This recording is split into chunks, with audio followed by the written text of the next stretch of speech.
Morning, everyone.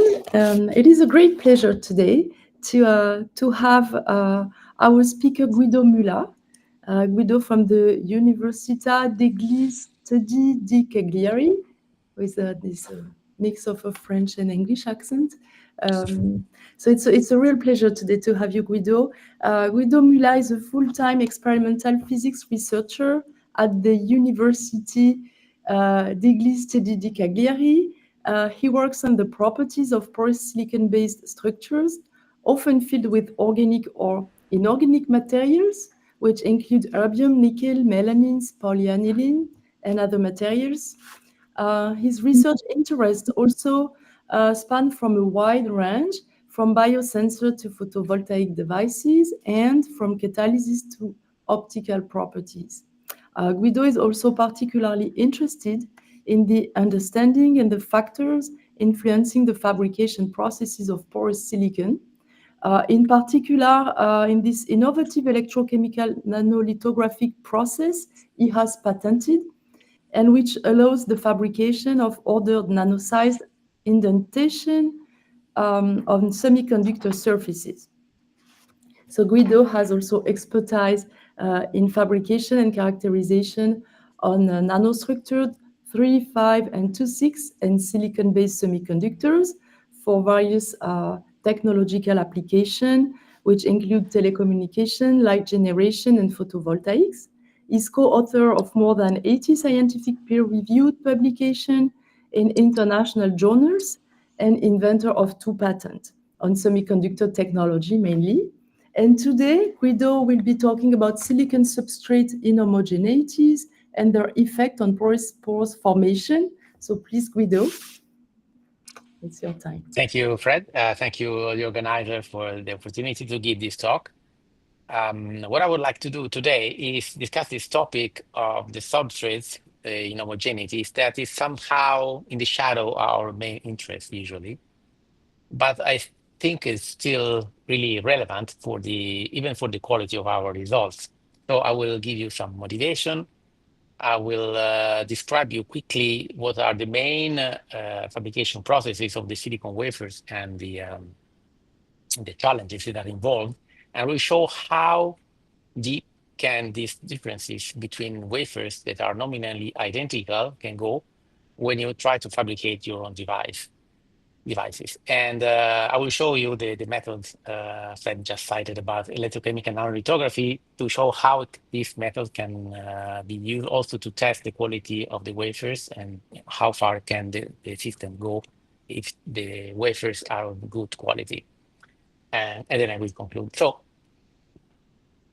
why this topic? Because silicon wafers are the base materials for a lot of tools, a lot of application, and in particular for the fabrication of porous silicon structures. And generally, we consider that if you go to a producer and tell them we want to have wafers with these properties, they will give us extremely high reproducible results. So the wafers will be all the same if we buy them today or in 10 years. But in reality, this is not true because there are still many aspects of the fabrication of the wafer that are not fully understood. And in the reference scientific community that deals with the fabrication of the wafers, there is still a really large discussion on how to deal with the limitation, the fabrication issue related for doping, for dislocations, from thermal inhomogeneities. So this is something that can really affect the quality of our reproducibility on our results, because if we optimize a process, the process can give us different results if we just change the wafers or the wafer lot. So this is something that we should really care of, in my opinion. So the most diffused fabrication methods are Czochralski and float zone. Czochralski is what we consider the industry standard. It allows for large wafers. Is really the most diffused. It has been invented a lot of time ago. And the float zone is more recent, allows for purer better crystals, but it costs more. And it's typically used for power devices and detectors. They have specifically more requirement in terms of purity and number of defects. The main impurities that are present in the wafers are oxygen and carbon. Oxygen particularly depends on the way the wafer is fabricated, and the difference between Czochralski and float zone is relevant. You can see here that you have 2 orders of magnitude difference in the concentration of oxygen when you go from Czochralski to float zone. These difficulties increases the increase when you go from lower to high doping level, because there you are starting to play with the possibility to include high amount of your dopant into the layers. So you have solubility limits, you have aggregation problems, and all this became even worse when you go to larger wafers, which is a challenge that is more and more demanding on the producer, because you want to have larger wafers to have faster and larger industrial procedures. So this is just to show you that it is a publication of 2025, where they studied an ingot of 3 meters long of Czochralski silicon that was 150 millimeter in diameter, so relatively large, has been doped with antimony.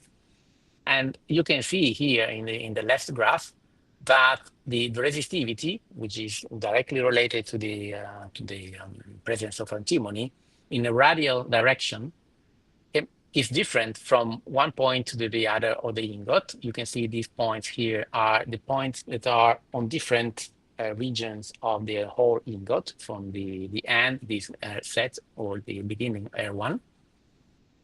And you can see that you have differences that can go to 20%.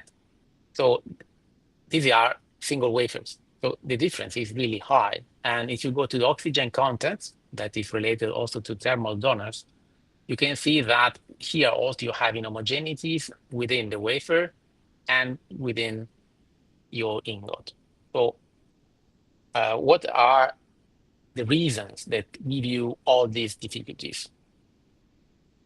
The first, of course, is the solubility of your dopant. And the solubility of the dopant depends on many parameters, including the temperature. So if your temperature is raised or lowered, or the cooling process is more or less homogeneous, this will lead to inhomogeneities, because the crystal itself doesn't want to have impurities. So the cooling process is really a crucial factor in this system. But there are a lot of other parameters like vibrations.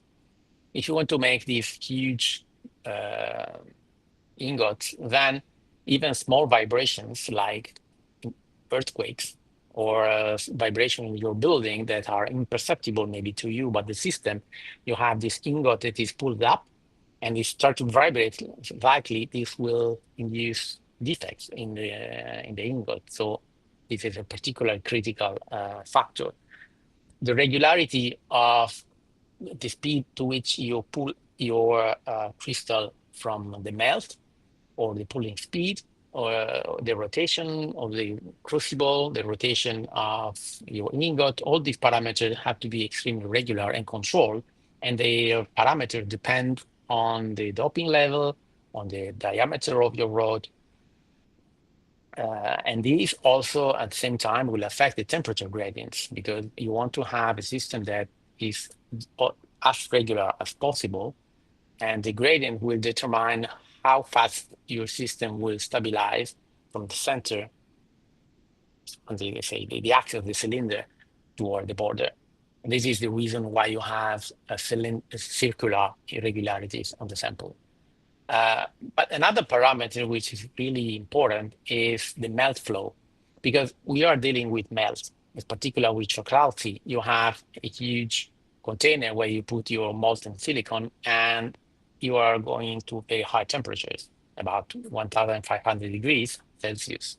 And this will lead to movement of your melt that will in turn affect how the silicon will go from molten to crystallized in your crucible and then on your ingot. So if you want to improve your control, this will lead to a better structural control of your final layer and on the doping inhomogeneities. So the main fabrication methods, just a quick overview uh, to, to see what are the problems. If it's Czochralski, you can see that you start from pieces of silicon. Sometimes are fresh silicon, sometimes are pieces that come from an older ingot that had defect from some reason. You melt it, and then you take a small seed, which is a crystal that is oriented in the direction you want your ingot to be oriented. You put it in contact with the melt, you lower a little bit the temperature, and then you start to pull up. And you have this kind of little neck here.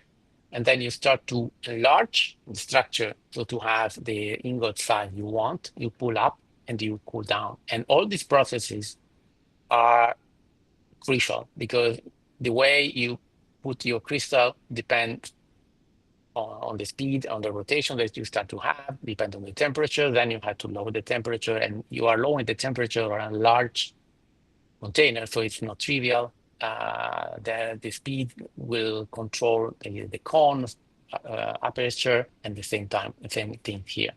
And also you have to cool it off.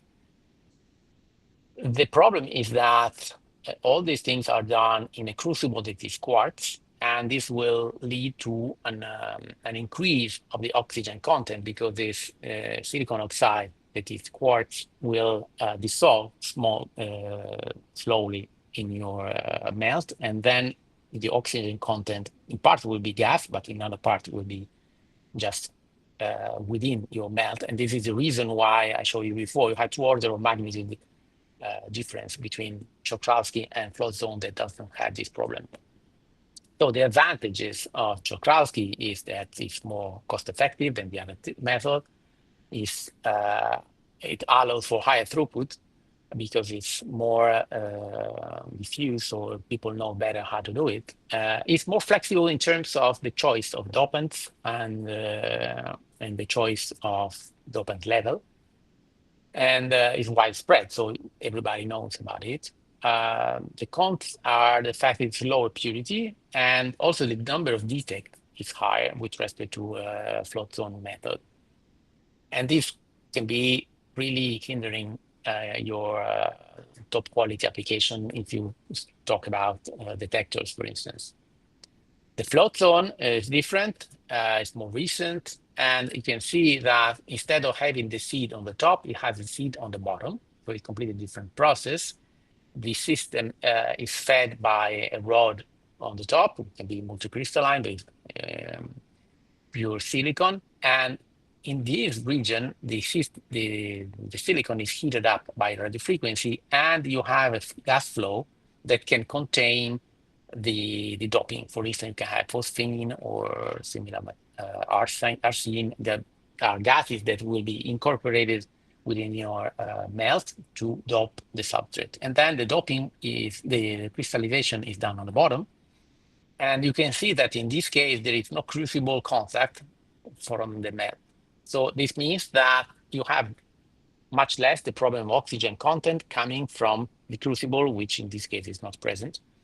And this explains why you have 2 orders of magnitude less oxygen in this method with respect to Czochralski. So the advantage of this method are higher purity, is faster for a single ingot, but is slower for industrial application. And you have the possibility to have this gas flow that contains the doping gas that makes a better control in terms of doping homogeneity. The size is limited to 150 to 100 millimeter, which is large at the moment. But if you want to go larger, then you have surface tension in the melt that limits this diameter, while this is not true for Czochralski.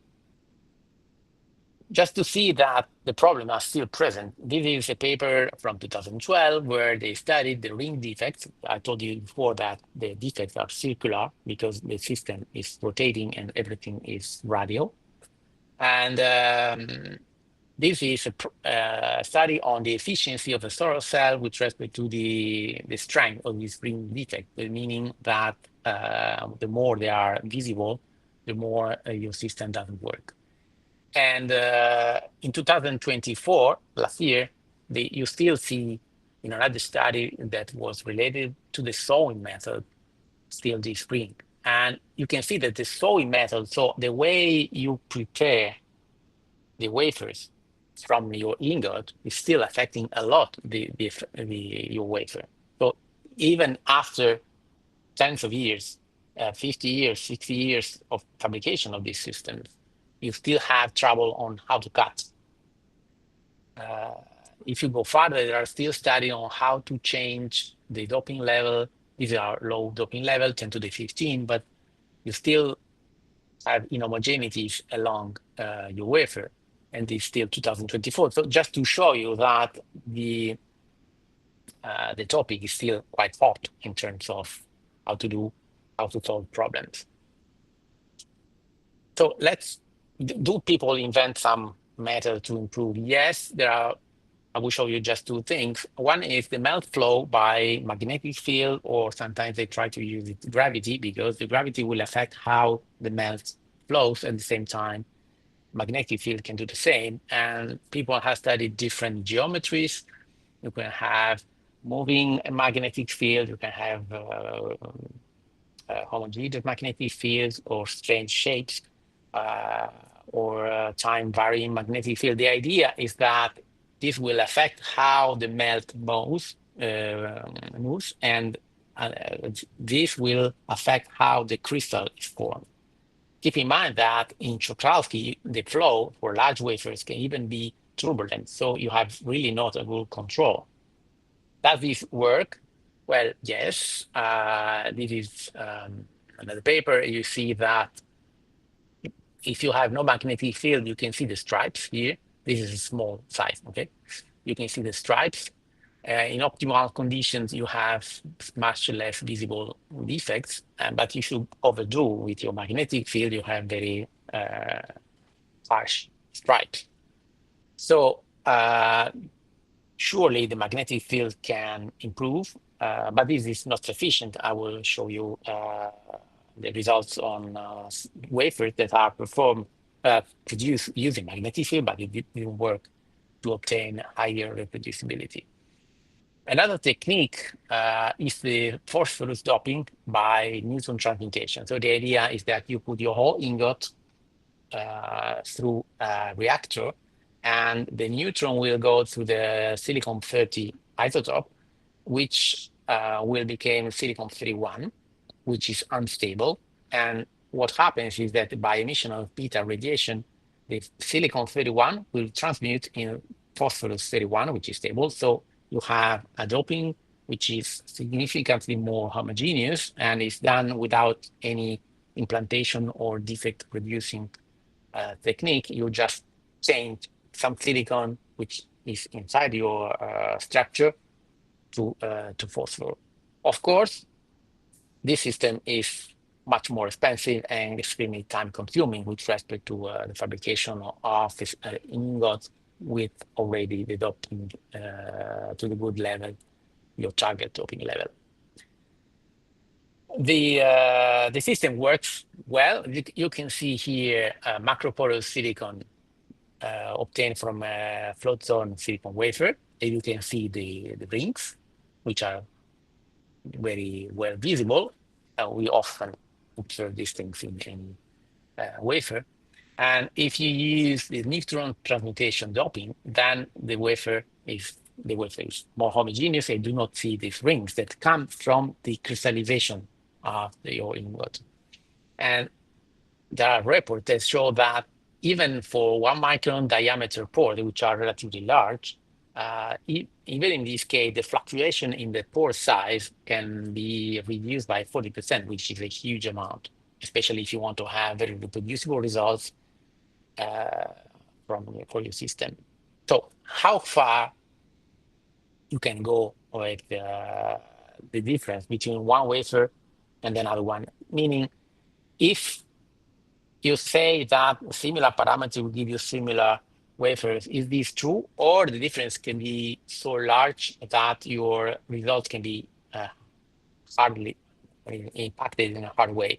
This is important, especially when you want to use your uh, porous layer, not for average properties, but you want to have something that is related to the quality of the local quality. Say that you want to put something inside your pore, you need to have the opening of the pore and the shape of the pore, which is as highly reproducible as possible for every single pore, because this will lead to a more stable structure.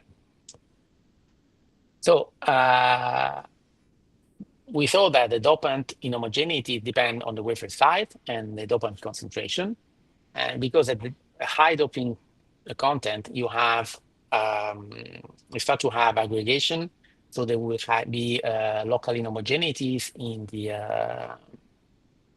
uh, in the electric field. So we usually use electrochemical etching, but this is true also for say metal-assisted chemical etching or similar techniques.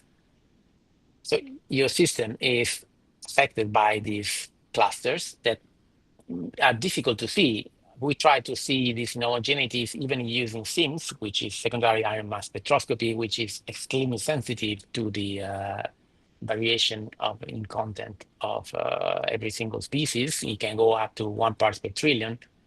Um, Still, it doesn't work because you do not have sufficient spatial resolution probably to see very small scale variation. But these very small scale variation are what affects small pores, say below 100 nanometer diameter. So you can somehow use this more pore for sensing how your system, your wafer is homogeneous or not. This is because when this is just a simplified drawing just to show you what can be. If you have a small pore, then going down during the electrochemical etching process, it will feel the presence of defects that will affect the electric field and start to branch because of this presence. So while the main axis, say on 100 wafers, will be vertical, you will have branching due to the presence of your defects. Can be, say, agglomeration of dopants, but can be defects of any kind. The important thing is that your process is governed by the electric field at the bottom of your pore, and this electric field will be affected by inhomogeneities of the wafer. So the smaller the pore, the higher the sensitivity to local inhomogeneities. And so your path will be different. The more you have inhomogeneities, the more your system will be branched. If you have a large pore, however, the system will be less sensitive to these inhomogeneities because when the size of the inhomogeneities is small with respect to the pore size, then your pore will somehow average the small variations and the growth will be much more homogeneous. So using 100 nanometer pore or less is a good way to enlighten how much your wafer is homogeneous. So this is an example of a growth on a wafer that has been done with magnetic field. So the structurality has been prepared using magnetic field to improve the homogeneity, and is classified with the top quality of what we use for our wafers. And you can see that the bottom interface is very rough. So being rough with just a couple of micron thickness is not a good thing, because if you want to have the optical application that relay on the flatness of the interface, then you have diffusion in this case, and that can hinder the quality of the performance of your device. And moreover, you can see that you have cylindrical pores, which is what you expect with the parameter that I used for this layer, and these strangely shaped pores, which are almost regularly spaced. So this huge difference is also something that you can see that where you have irregular pores, you have a smaller growth rate or etching rate. So this is something that affects not only the shape, but also the structural properties of your layer. And if you go to, this is the same image, just a close up, you can see that you have your uh, vertical pores. And if you look at this, in this part, you will have the pores that have the vertical part and then it's branched with two different directions. Or even worse, you can have curved pore. So it's really unpredictable what you are going to have. And this will affect, if you want to put something within your pore, then you are not able to say that this filling will be homogeneous throughout your layer because you have patches where the system doesn't behave the same way as the other part. If you compare this with a regular system, this is the same parameters used on a wafer that has nominally the same properties, have been produced by the same producer with different machines with the same parameters. So in principle, from the producer point of view, these two wafers are from lots that have exactly the same properties. And you can see that if you look just at the interface, in one case it's flat, in the other case it's rough. And I didn't put into evidence, but you can see that these are regular vertical pores, while this system is completely different just by eye. And the flat surface allows you to make better optical devices, while this one cannot. So how can we probe the surface of the wafers of the system so to see if it is homogeneous? I would like to use the method that we pattern, that is the electrochemical nanolithography, which is a method that allows you to control the order and the density of the indentation on the surface. The idea is that you want to have a lithography technique that allows you to decide where your pores will grow, but instead of using say electron beam lithography or ion beam lithography, you use just an electrochemical technique, which is cheaper and faster for larger surface. If you want to have electron beam lithography over centimeter square surface, it will take forever and it's extremely costly.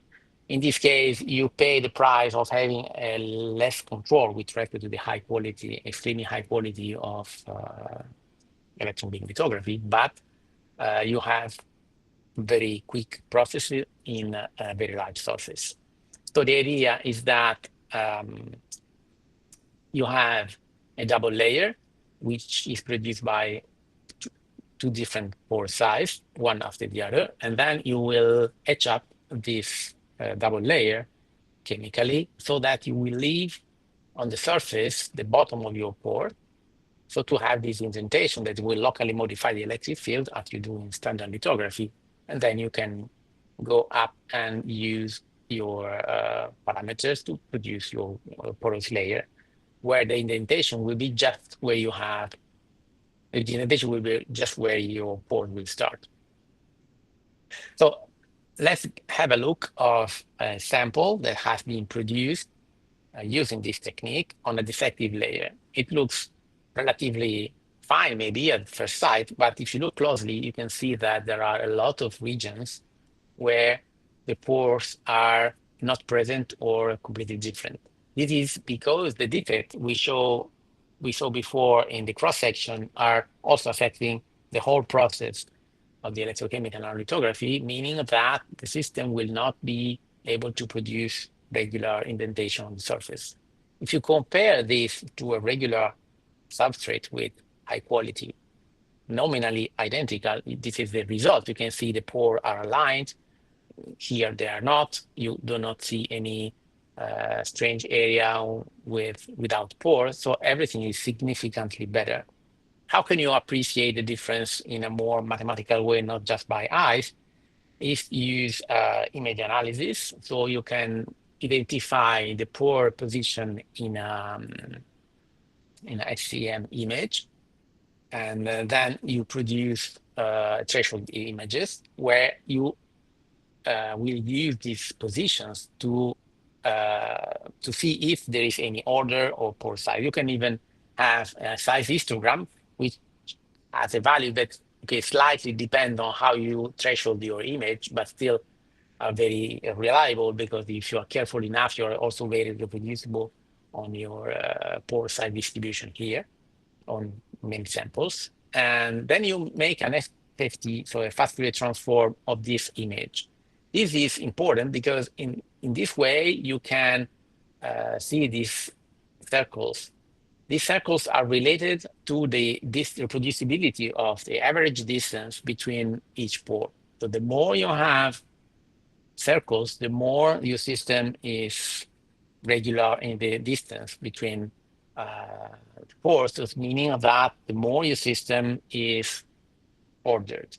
So you can evaluate the order of your structure in this way. If you make a plot, you see this yellow rectangle. If you make a plot of the intensity of the vertical slices here, you have this kind of plot. You can see that you have this circle, which gives you the average distance. And then you have these additional satellite peaks, and these satellite peaks are related to the distance. So the first neighbor, the second neighbor. So you can see that in this case, which is a random sample without a specific order, uh, you have poor, I mean, you can see that there is some order that goes to the second neighbor, but not farther than that. You can even try to test the ordering on the cross section, which is harder because the thresholding is made on the gray level, and on the cross section, the gray level of the pores is complex because it depends on the depth. If so, your pore is not perfectly cylindrical, then you will have difference in the gray. So a rough estimate can be done by trying to get the best image. In this case, there was even a gray gradient from top to bottom, so it makes the analysis even worse, more complex. If you can threshold and select the part of the image where you have the best image, you can then again make the fast Fourier transform of this image. In this case, you will just have a linear, uh, your peaks will be along a line, just a kind of spots here. If you make the plot of the intensity along this rectangle, then you can see again, you have the main peak, which is these two here, and additional satellites that are visible. It's not very clear, of course, but you can see that you have some kind of order in this wafer that is made with a good quality substrate. But if you have a good quality substrate, then you can really do something more significantly efficient. So this is the image I showed you before. If you play with your parameter to have a high order sample, so you are playing with the second layer of the bilayer that is the core of the technique, you can see that up to the fifth neighbor, you can still maintain the order of the distance. So this structure is significantly more ordered. But if you compare these results with a sample that is made using the bed substrate, so the one with all these defects, then the difference is striking because you have no peaks. You have just a small shoulder here, but nothing more because the rest is noise. And this is because the presence of the defects strongly affect the order of your layer. So if you want to have a structure where you put some material that interacts from within one pore to another pore, you cannot control this in a system where the number of defects is so high at a small scale that it affects the final product. Another possibility is to control, then I told you the density, and you can see that in a high quality substrate, you can control the density of the pore on a wide range, it's almost a factor of two within these fabrication parameters. These are measurements made on a 2 inches wafer, so it's quite large. And you can see that if you change the formation current, that is the parameter that will allow you to control the density on a given layer, this is general fabrication parameter in porous silicon, you use this factor for controlling the density of the pores in the first layer. And whatever you do on the second layer, it doesn't affect the final density. Look at here, for instance, you have 6 ampere on the surface, which gives you 154% per micron square. And you use the same current that is used here, and you have 115 per centimeter per micron square. So you can separately control the order, as we saw here. In this case, you are controlling the second layer, just the second layer, and you can control the order going from low order to high order. You can change the current on the first or other parameters on the first layer. And if you measure the pore density just on this layer, you will see that it's exactly the pore density of the indentation density after you etch away the double layer. So this is a good way to control the system, but you need to have a good quality within the substrate. If you have too many inhomogeneity, it doesn't work. So at the end, why I told you this, because wafers are what we use every day for our samples, and you need to have the certainty to have reproducibility within your wafers. But this is not sufficient uh, when you ask for given parameters, because you think you have equal layers, it will not. And the problem is that when you try to discuss with the people that fabricate wafers, they are shy about their method, because they will tell you they use magnetic field maybe, but all the processing is often patented or the specific industrial know-how that they do not want to share with you. So it's very difficult to trace back what happens in your wafer and what happened before in the machine that has been used. These machines can even have been used for years, 10 years, 20 years, depends, because if they work, they continue to use. And then you have a continuous process of that's very complex, because, for instance, they do not use all the time fresh silicon sometimes to gain some to lower the energy consumption. For instance, they will use pieces from the older ingots to put them back to change the doping level or to improve the crystalline quality. So the process is very complex, it's hard to control. And I think that is something that we should keep in mind, that our starting material is not as reliable as we can think. And I, I hope that it will be possible to improve the collaboration with people that fabricate these wafers to achieve a better control, because the understanding is the key to control better the processing. And while usually, if you look at the papers in this topic, you will find studies on small reactors that people do in their labs. But of course, it's only partially similar to an industrial place where they produce 200 millimeter diameter ingot that weighs hundreds of kilograms, and it's a completely different process. So I hope to have convinced you that the topic is relevant for every one of us, and it's worth some kind of thought when we do our research, because our research will be affected by the quality of the results. Thank you for your attention. Thank you very much, Guido, for this very, very, very interesting topic and a very nice presentation. I think it was very clear. It is it is rare to have an input into this preparation methods of this um, material that we all use. This is this is the starting of every experiment we do, and it's very interesting to have your this review first on the different methods and your contribution to the field and understanding of the topic, missing so many information as you mentioned at the end of your presentation. It's very interesting. So we have time Thank for you. question. Please, if you have any question, you can start speaking. No need to raise your hand here.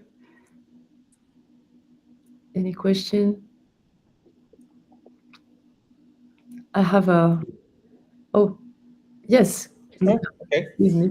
Uh, I'm aware of what Guido showed us because we are working together recently and more recently, also in the past months, but the collaboration is has been strengthened in the last years.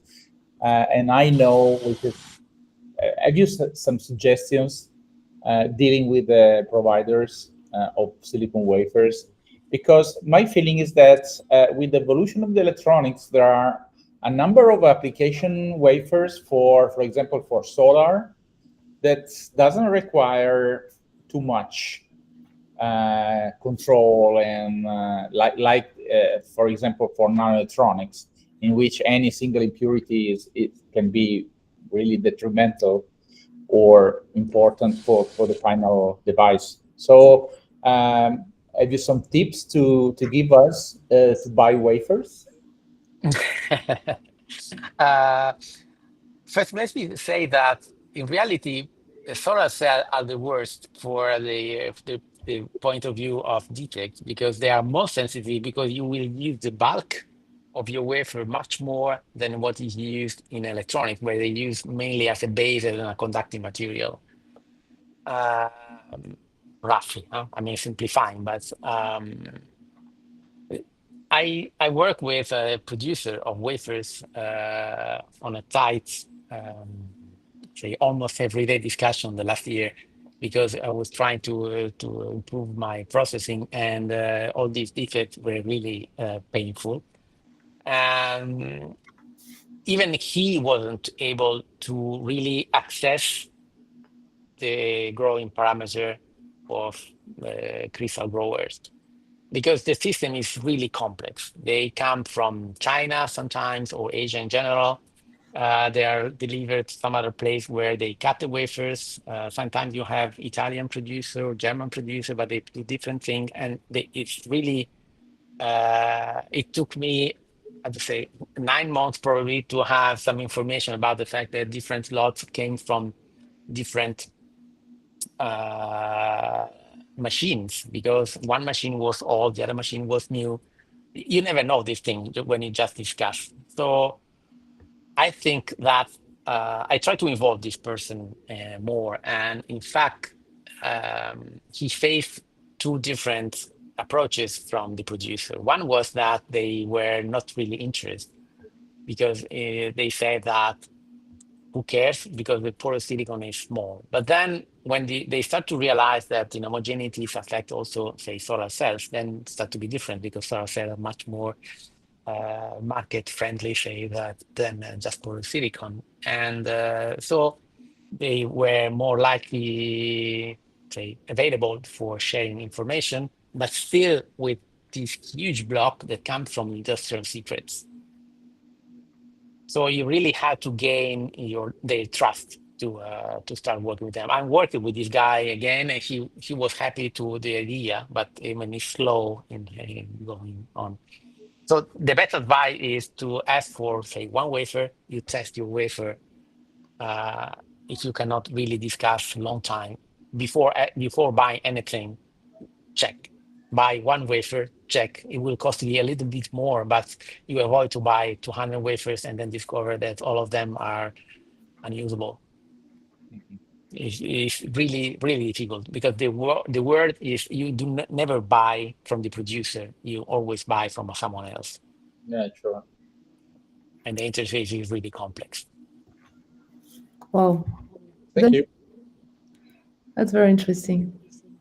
I had a quick question. It's a more technical question on the method you have presented Yeah, with your double layer method, etching method, where you have yeah. the density, and the second part was for.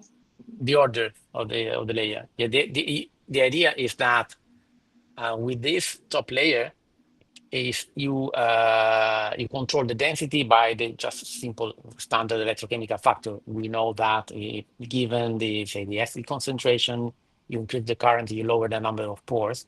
Okay. So in this way, you can control the density. But the second layer is a process is to say it's more similar to when you do want to do alumina with this nice pore, what you do is that you force the system to be naturally homogeneous. The nature doesn't want to have strange things, so it tends to be more homogeneous. So you change the shape of your pore. You see, I draw them larger because you produce you change your fabrication parameters so that the pores will occupy more space, and they tend to be like spheres on the surface.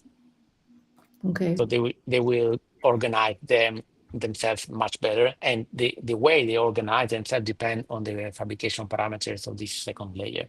So when you put this away, then your indentation will reflect the order of the pores before, and the order of the pore you can control, say with the current, for instance, or other parameters. And this is giving you the nice results then. If you continue to etch, then you will etch more regularly using this Yeah. step. Because I was thinking that eventually if you still have dopant in the lower region in the bulk that are randomly organized, how can you avoid branching again from Uh, it depends on the size. If you want to go to very small pores, then it's difficult okay, because very small pores are sensitive to anything. So even probably a single phosphorus or whatever will try to branch a little bit. So that's the reason why I draw the pores larger. You need to have larger pores at the bottom okay, because in any case, your layer after, so this layer here, yeah, uh, the third one here, you yes, can do whatever you want. So your own parameter, you want to have them very small, very large, whatever, you use your own parameters. And this will give you pores that will start where the indentations are. So this is just a question of finding the best parameters for the ordering you want to have. yeah. But that's very, very interesting. And I was also wondering if you use any chemical treatment before starting, because this is, I'm chemist, so maybe that's why I'm doing this. But at some point, we were using some chemical treatment to remove um, whatever organic was or impurities on the surface to have a more homogeneous edge. And you know this so-called sacrificial layer that you can have Mhm. on the wafers. And I was just wondering if it's necessary in this case, or if not, because you edge directly and then you don't have I I to use tried any chemical treatment. but it's it's tricky in the sense that if you start to have pores and that you etch away, then your density of pores will be affected what you did in your first sacrificial layer. Okay. So the best way, from my point of view, you start right away because the system will equilibrate itself. I can show you here, but if you look at carefully at the surface of silicon when you have done your layer without etching anything else, you just do your pores. You will see that you have the pores and you have a lot of indentations where the pores started a little bit but didn't go through. Okay. So the density of these pores that is not really affected by the density of the surface Yeah. indentation that will happen because of the initial Yeah. part of the processing. Yeah. It would be an extra step, which doesn't help much in the end. So No, I, I, yeah. I mean, I But made some tests, but you do yeah, not have really large right. differences. The only thing is to put away the oxide, but so you leave it in HS for Yeah, it doesn't maybe the matter. same. And, Uh, Yeah, and, and better to avoid an extra chemical step. the origin, yeah, I the think. origin, the origin of this sacrificial layer comes from the contamination of hydrogen on the P plus type. But you Okay. know, any doping and any impurity has a different story because phosphorus or aluminum or arsenic are different Okay. in the chemistry uh, with silicon. So uh, in the P plus, it was evident there is a literature mentioning this. You have a top layer ranging from uh, A few nanometers. Yeah. nanometers to 100 nanometers, in which you have these are papers of the late 80s Mhm. probably already, or yeah, or 90s probably, in which it was demonstrated by also spreading resistance that without doing porous silicon, you had a difference in resistivity from the top surface to the inner part of the silicon in P plus type. Okay, All right. when you form porous silicon on some P plus type, you can have this layer that gives you independently by the polarization, gives you the same porosity and the same pore size. If you remove this, then the big pores, or let's say the pores that are related to the current density, are forming. And if you do this without the removal, you see a layer, a top layer, that it's 60% porosity, let's say, with very small pores. Yes. And then 100 nanometers, you can see the starting of the pores. And this was a way to remove this was also by thermal desorption, so the hydrogen at the surface. This was originated by the chemopolishing probably process containing some acids, and this was giving penetration of hydrogen into the upper layers. And so Guido is more working on N plus type, and so this top layer is not so evident in the N type, but it's good for the lithography and the homogeneity of the pores in any case. Okay. Yeah. Thank you. Thank you very much for all this information and very nice input and details. It's very interesting always to understand what's going on. And that's right, we don't know what is in the wafer box exactly. No. And it's really interesting to have this information today. Are there any other questions for Guido today? No? Okay, so it was very nice again Thank to you. hear you, Guido. Very nice to see you all, and thanks for your participation. Wish you a very, very nice day today, and hope to see you next month. Thank you very much. Thank you, Guido. Bye. Bye Thank bye. you for a great presentation. Bye, Luca.